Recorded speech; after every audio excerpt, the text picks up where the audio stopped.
Salut à tous les amoureux de Première Ligue, bienvenue pour cette nouvelle vidéo PL News. Aujourd'hui, grosse vidéo, normalement on a 4 sujets, je vais développer les 4, il y a beaucoup de choses à dire. Donc n'hésitez pas, il y a le chapitrage en bas pour aller directement au moment qui vous intéresse le plus. Mais honnêtement, on est sur 4 sujets très intéressants. Si vous kiffez la Première Ligue, ça peut vous intéresser. On est parti tout de suite avec la première info, c'est sur Lewis Hall, intro.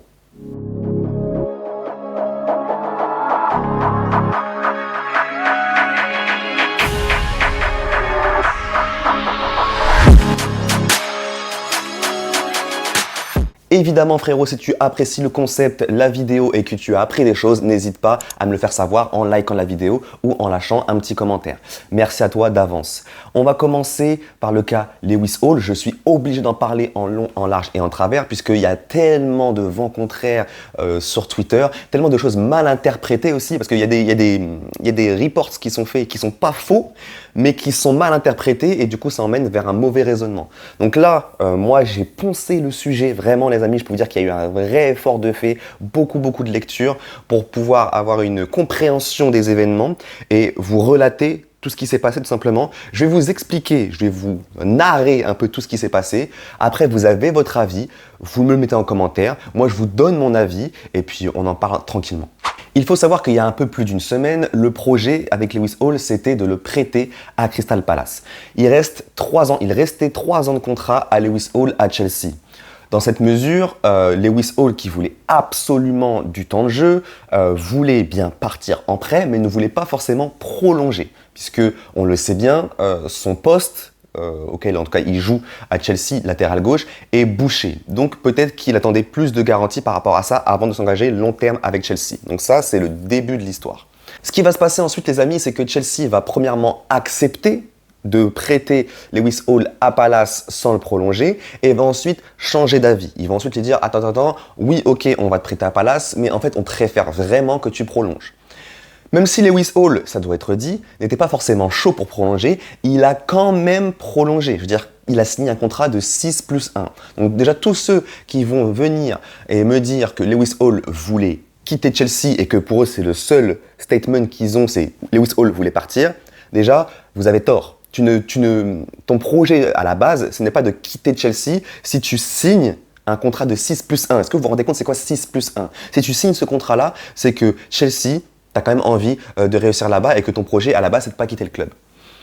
Donc, il faut savoir qu'en même temps, et tout ce que je dis, c'est réel, hein, je ne vous mets pas tous les tweets à chaque fois parce que sinon ça va être très long au montage et déjà ça va être long à vous expliquer, mais je vous mettrai certains tweets. Ce qu'il faut savoir, c'est que quand Lewis Hall prolonge, en même temps, il signe un pré-agreement pour rejoindre Palace en prêt. Donc un pré-contrat qui lui garantit, entre guillemets, d'aller en prêt à Palace la saison prochaine, puisque, comme je vous le dis, à la base, il faut savoir que Lewis Hall, il veut absolument du temps de jeu. Manger des miettes derrière Hall, Cucurella, enfin derrière Cucurella ou je sais pas qui, ça ne l'intéresse pas. Il veut jouer. Donc il prolonge, il signe son pré-agreement pour rejoindre Palace. Dites-vous qu'il va même au Media Day à Crystal Palace. Il va là-bas, il porte le maillot, il fait les photos, etc. Mais qu'est-ce qui se passe dans le même temps à Chelsea? Dans le même temps, il se passe l'affaire Caicedo et Lavia, les amis. C'est-à-dire que Liverpool fait son offre pour Caicedo, ce qui oblige Chelsea à payer 133 millions d'euros pour Caicedo, donc beaucoup plus que ce qui était prévu. En plus de ça, il y a le truc avec Lavia, etc. Vous connaissez, donc on paye Lavia également, ce qui fait que Chelsea, en une semaine, va dépenser 190 millions d'euros sur 2 joueurs. Et pendant ce temps-là, Lewis Hall, il attend. Il attend tout simplement que son prêt avec Palace est validé. Et son prêt avec Palace ne sera jamais validé. Pourquoi? Puisque la fièvre acheteuse de Chelsea, donc les 190 millions d'euros sur Caicedo et Lavia, va avoir des conséquences. Et quand Chelsea boucle ces 2 deals, ils savent très bien derrière qu'ils peuvent se permettre de claquer autant sur ces 2 joueurs-là parce que derrière, il y a la solution de la facilité, vraiment la solution qui me dégoûte hein, très honnêtement, mais on va revenir dessus juste après. Parce que moi, je ne suis pas dans les bureaux, hein, mais ce qu'on peut logiquement déduire, c'est que dépenser autant sur Lavia, notamment Caicedo, c'était Ok, t'achètes Caicedo parce que tu dois l'acheter, etc.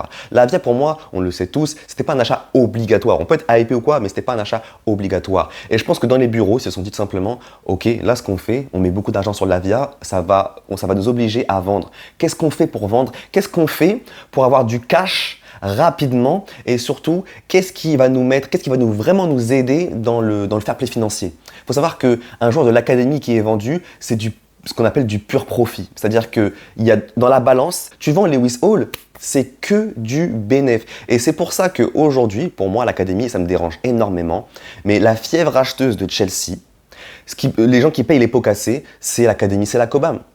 Aujourd'hui, la Cobham, et ça, je vous parle de ça, c'est réel. On a eu des reports de journalistes, de gens sérieux, qui ont vraiment des sources, qui commencent à dire que ça commence à se voir vraiment que la Cobham est tournée en une machine à FFP en fait, à une machine à fair play financier, c'est-à-dire que c'est la solution facile. C'est-à-dire que tu pourrais te dire que ok, tu prends l'avion, etc., mais va falloir vendre d'autres joueurs qui ne sont pas indispensables dans l'effectif ou qui ne sont pas des top talents, ou alors pousser un move pour Cucurella. Il faut savoir que Newcastle était sur Cucurella aussi, mais Chelsea n'a absolument pas poussé un move pour Cucurella à Newcastle, tout simplement parce que, comme je le dis, en termes de fair play financier, c'est beaucoup plus intéressant de vendre Lewis Hall qui est un pur profit. Donc là, on en arrive à la finalité, le fameux Lewis Hall veut partir de Chelsea. Alors, c'est vrai, comme j'ai dit, c'est pas quelque chose qui est faux, mais c'est que la finalité. C'est vrai, mais ce qui a amené Lewis Hall de passer en une semaine de « je prolonge 6+1 » à « je veux partir de Chelsea », c'est le comportement de Chelsea qui tout simplement a bloqué son prêt. Parce qu'il faut savoir que si Chelsea avait validé le prêt de Palace, aujourd'hui Lewis Hall serait à Palace. Lewis Hall, il serait à Palace en prêt, il serait revenu l'année prochaine et c'était le plan parfait. Parce que dans un an, si Cucurella n'a toujours pas prêté satisfaction, eh ben tu as Lewis Hall qui revient de prêt, tu vends Cucurella parce que Cucurella après 2 ans, tu n'as plus d'excuses et ça aurait été parfait. À 19 ans, du coup il aurait 19 ans Lewis Hall, t'es le backup de Chilwell, c'est un pathway, un chemin vers l'équipe A qui est beaucoup plus intéressant que là aujourd'hui. Et Madsen aussi, non seulement il joue sur plusieurs postes, mais son avenir n'est pas clair non plus. Donc ça aurait été beaucoup plus simple pour lui de le prêter, enfin pour Chelsea, de le prêter et l'année prochaine d'être backup de Chilwell par exemple. Mais non les amis, on va garder Cucurella pour l'instant, on va vendre Lewis Hall et c'est vraiment triste parce que Lewis Hall les amis c'est un top talent. Je sais que beaucoup négligent sa vente. Mais c'est une catastrophe. Et pour moi, Chelsea n'a pas fait une telle erreur depuis Musiala. Parce que je termine. Donc Lewis Hall, il a été contrarié du fait que son prêt, en plus il avait signé, dites-vous qu'il avait signé un pré-contrat pour rejoindre Palace en prêt. Et pendant une semaine, qu'est-ce qu'il voit? Personne ne me calcule, on valide pas mon prêt et je vois mon club lâcher 190 millions d'euros. Et après, qu'est-ce qui se passe? Du coup, on a lâché 190 millions d'euros, on a besoin de cash, du coup, on va vendre les joueurs qui font du pur profit. Coucou Lewis Hall. Donc Lewis Hall, il voit quoi? Il voit que son prêt est bloqué et qu'en plus maintenant, il voit que Chelsea ouvre la porte à Newcastle, un club qu'il supporte depuis qu'il est enfant. Donc voilà, c'est sûrement ses parents qui étaient fans de Newcastle, une très mauvaise éducation si on me demande. Mais voilà, il voit ce club arriver pour un deal permanent. Il voit que l'opportunité de temps de jeu est meilleure. Il voit qu'avec la Ligue des Champions. Donc après tout ce revirement de situation que je vous ai expliqué là, oui, Lewis Hall a décidé de quitter Chelsea et de favoriser une vente permanente. Parce qu'il voit comment sont traités les joueurs de l'académie. À sa place, ceux qui critiquent, à sa place, vous auriez fait pareil. Même si vous êtes formé à Chelsea et que vous voulez rester à Chelsea, vous voyez que votre club a une fièvre acheteuse qui vraiment, il dépense, et que les joueurs qui en payent le prix, c'est les joueurs de l'académie. Ils voient Chalobah jouer avec Chelsea régulièrement, etc., être dans l'équipe A et tout. Et il voit Chelsea poser 45 millions d'euros sur Disasi et il voit que maintenant, Chalobah est écarté du groupe et qu'il va être vendu. Il voit tout ça. Il voit Chelsea prendre Lavia et il voit mettre Gallagher sur le marché des transferts. Vous voyez tout ça? Les petits le voient ça. Aujourd'hui, ça devient clair et évident que la Cobham est une usine à jeunes pour faciliter les achats. La priorité, ce n'est plus de faire éclore les petits de l'académie comme ça l'a été pendant une période avec notamment Lampard, où on a pu faire éclore les Reece James, etc. Et vous voyez, je reviens à Reece James. Mais pourquoi je suis très fâché, moi, du fait qu'on lâche Lewis Hall? Parce qu'aujourd'hui, tout le monde est très content d'avoir Reece James dans l'effectif. Mais en 2019, si on avait eu la même mentalité, Crystal Palace avait fait une offre de 19 millions de livres, il me semble, pour Reece James, qu'on avait refusé. Et aujourd'hui, des années plus tard, on est très content d'avoir Reece James. Ça va être la même chose avec Lewis Hall. Parce que pour moi, dans l'académie, tu peux faire... Pour moi, si tu sors différents tiers, une tier liste des joueurs de l'académie, pour moi, tu as le tiers élite. Et pour moi, le tiers élite, il est non négociable. Autant après, en dessous, si tu descends en mode les très bons joueurs de l'académie, les bons joueurs, etc., c'est clivant. Tu peux mettre Mount dans. Je sais qu'il y en a qui vont mettre Mount dans les très bons éléments de l'académie, il y en a qui vont le mettre dans les mauvais, il y en a qui vont le mettre dans le bon, etc.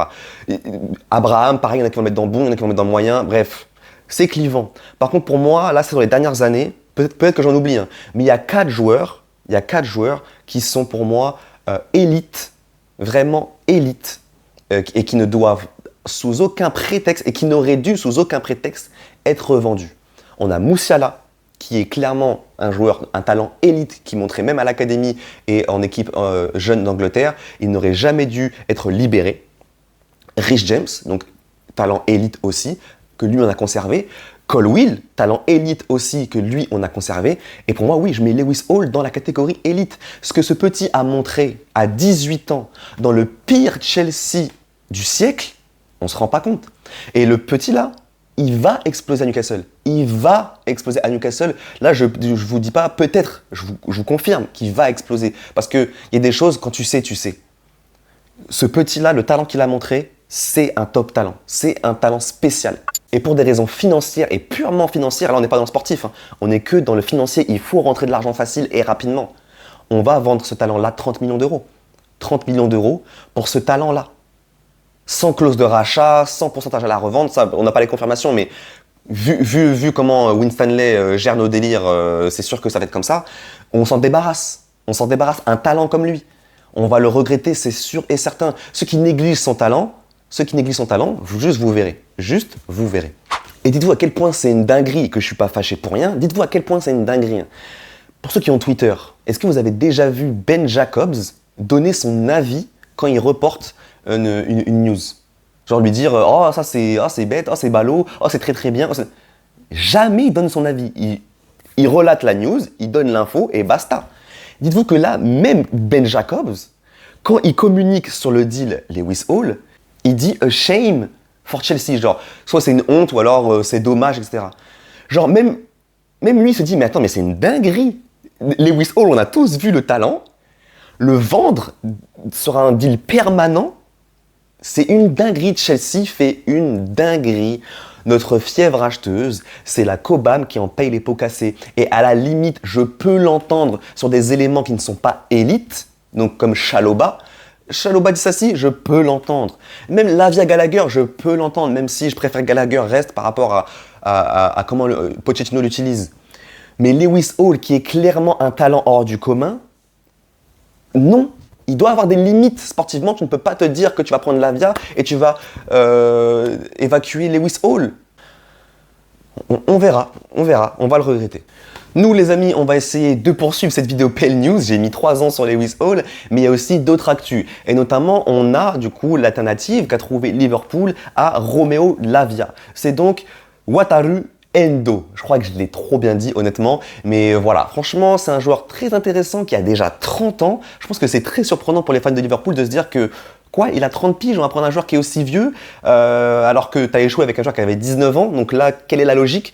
On peut se questionner là-dessus, mais honnêtement, je vais vous le dire, hein, je n'ai jamais vu jouer Endo. Autant des fois, on parle de statistiques sur la chaîne, mais c'est souvent des joueurs que je vois jouer, donc là, les statistiques sont là pour étayer mes arguments et aussi ce que je vois du joueur.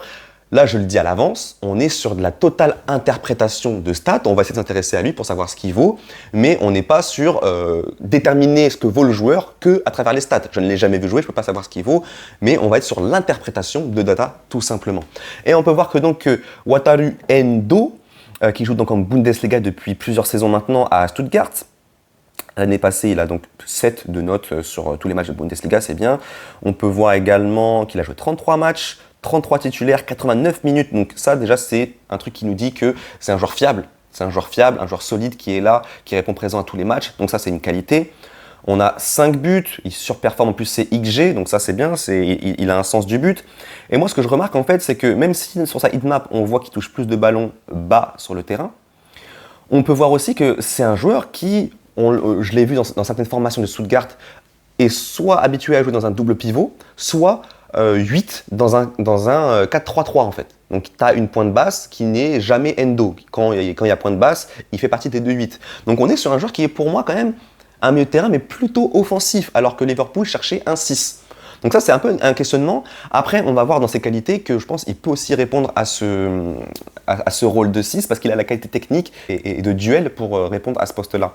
Mais on voit que c'est quand même un joueur qui tire plus d'une fois par match, donc ça c'est beaucoup pour un 6, hein, avec un bon taux de tir cadré, également 4 assists, ok, avec 7 chances créées en 33 matchs donc, et 1,4 passes clés par match. Alors ça, il faut savoir que c'est vraiment des bonnes stats. Pour le coup, moi je mange des datas vraiment quasiment tous les jours, donc maintenant j'arrive à voir par rapport aux stats ce qui est au-dessus de la moyenne ou pas par rapport à un bon joueur, un mauvais joueur.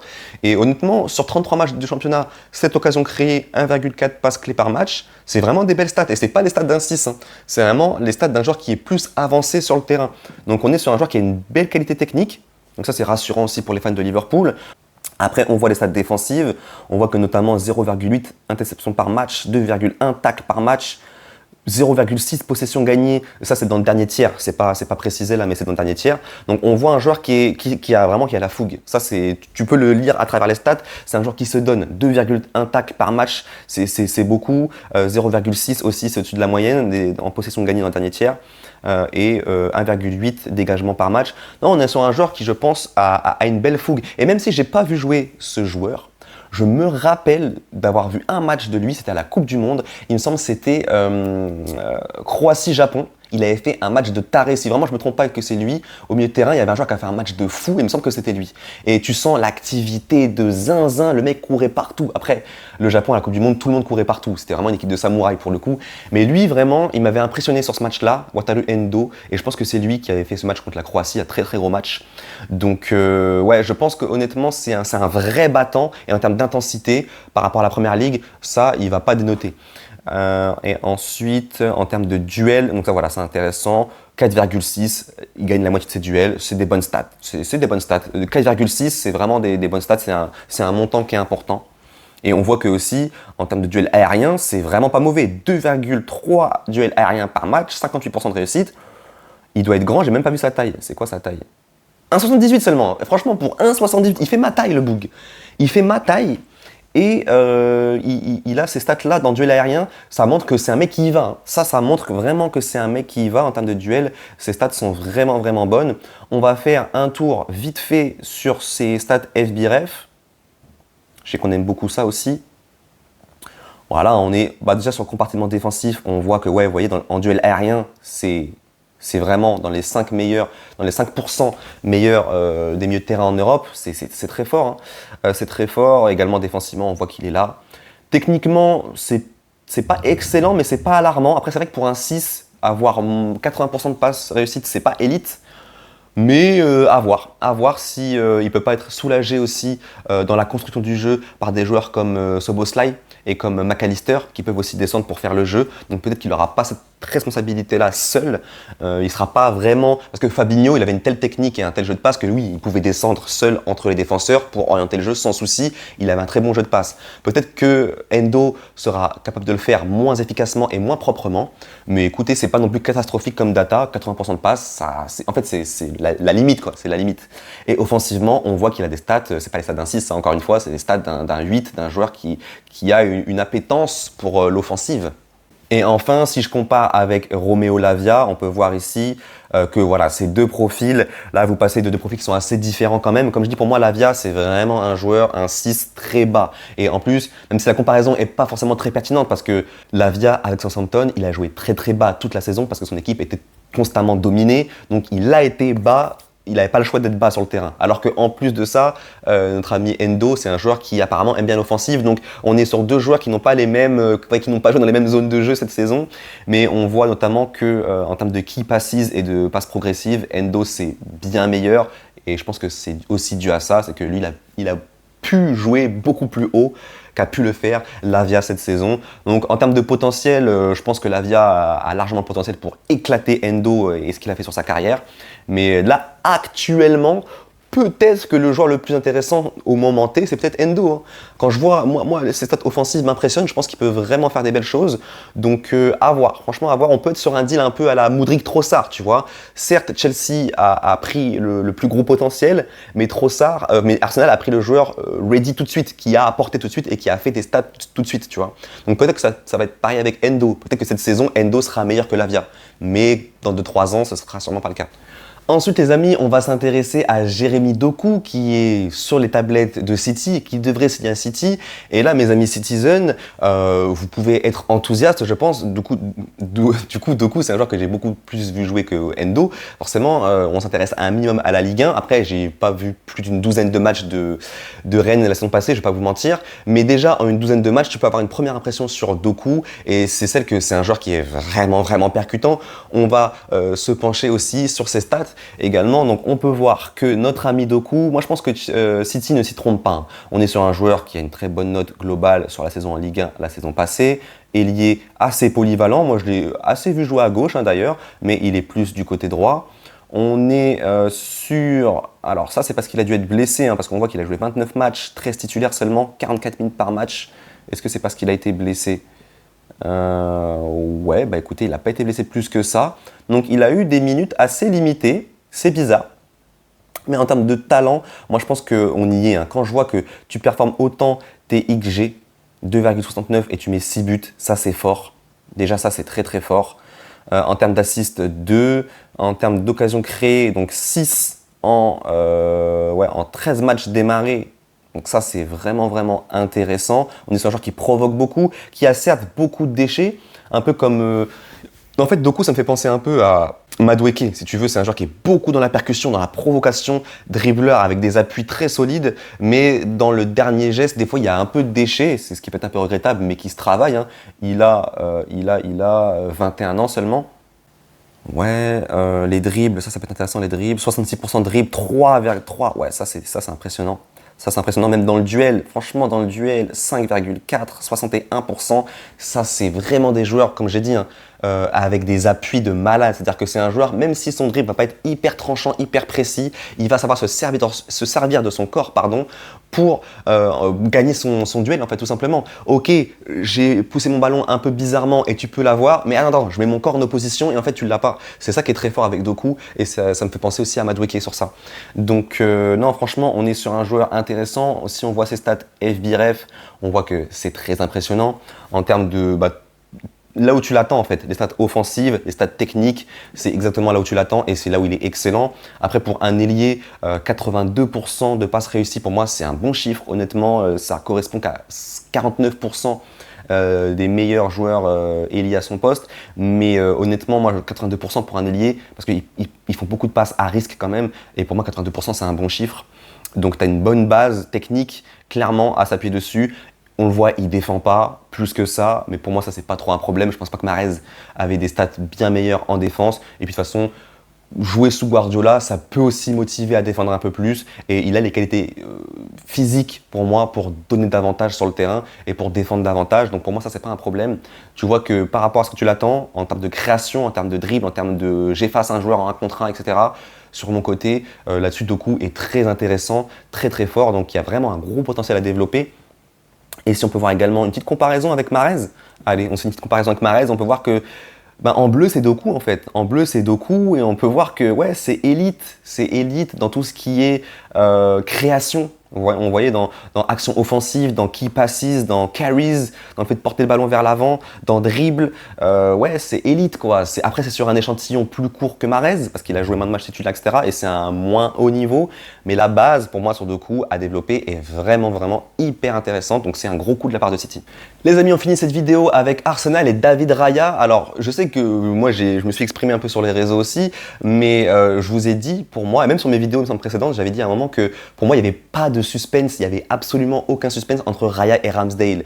Raya va s'installer tranquillement et gentiment, les amis, en titulaire à Arsenal. Ça, c'est clair et net. Il est beaucoup plus fort que Ramsdale pour moi. Et d'ailleurs, je vous invite à rester connecté sur la chaîne et à vous abonner, à mettre la cloche pour pas la manquer. Mais on sortira une série de vidéos top 10 poste par poste des joueurs de PL. J'ai commencé à faire les gardiens, à la bosser, et je vous dis que Raya, il est très bien classé et que Ramsdale, il est pas si bien classé qu'on pourrait le penser. Les amis, Ramsdale, c'est un bon gardien, vraiment, c'est un bon gardien. Mais Raya, on est sur un des meilleurs gardiens de Première Ligue pour moi. Franchement, la saison passée, même depuis 2 saisons, à Brentford, il est très fort.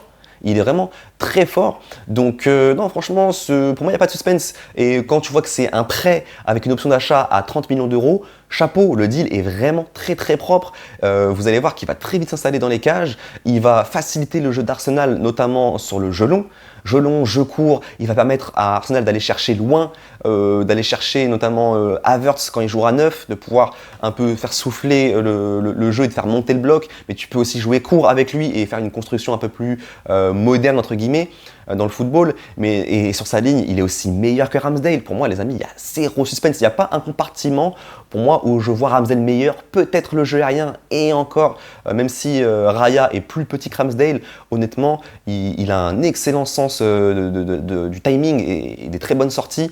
Il y a zéro suspense. Je vais pas vous embêter avec les datas parce que là on partirait sur une comparaison un peu trop longue. Juste ce screen, vous voyez qu'en bleu c'est Raya et ça c'était mon avis avant même d'avoir ce screen. Hein. Ça a juste confirmé ce que je pensais. Pour moi Raya était un bien meilleur gardien que Ramsdale et quand je vois ça je fais ah bah oui bah en fait ouais carrément shot stopping il est meilleur et en termes de jeu long c'est facile à aller vérifier. Vous allez sur SofaScore vous voyez leur jeu long. Raya il est bien meilleur.